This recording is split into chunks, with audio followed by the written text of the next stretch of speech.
រុនសុស្ដីពុកម៉ែបងប្អូនទាំងអស់គ្នាស្វាគមន៍សាជាថ្មីមកជួបយាយយើងព្រឹកនេះណាយាយយើងមានតម្រុយថ្មីសម្រាប់ពុកម៉ែបងប្អូនទស្សនានៅមើលកំសាន្តលេងសម្រាប់ថ្ងៃទី20ខែ10 2025តម្រុយរបស់យាយគឺមានប៉ុណ្ណឹងហើយយាយក៏មានសុបិននិយាយជូនពុកម៉ែបងប្អូនស្ដាប់កំសាន្តដូចគ្នាតែមុននឹងនិយាយសុបិនយាយក៏សូមពឹងពុកម៉ែបងប្អូនដែលចូលរួមទស្សនាទាំងអស់គ្នានេះកុំភ្លេចជួយចុចពាក្យ like ជាវ subscribe គឺប៉ុណ្ណឹងឲ្យ channel ថ្មីយាយម្នាក់មួយផងមុនណាចាបើអត់ចុចទេអត់ឃើញតម្រុយយាយនៅម៉ោងក្រោយទេអញ្ចឹងពុកម៉ែបងប្អូនជួយចុចឲ្យយាយម្នាក់មួយផងមុនណាចាដើម្បីទទួលបានវីដេអូក្រោយតោះចឹងពុកម៉ែបងប្អូនចូលមកស្ដាប់សុបិនយាយយប់មិញនេះយាយសុបិនឃើញដើមឈើមួយដើមខ្ពស់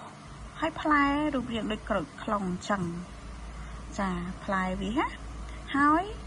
មានមនុស្សប្រុសម្នាក់ហ្នឹងគេថាដើមហ្នឹងដើមខ្មោចចាហើយយាយសឡឹងទៅគឺសុទ្ធតែផ្លែវាធំដូចក្រូចខ្លុងហើយខ្ពស់មែនតែនមើលឡើងងើយកឡើងណាខ្ពស់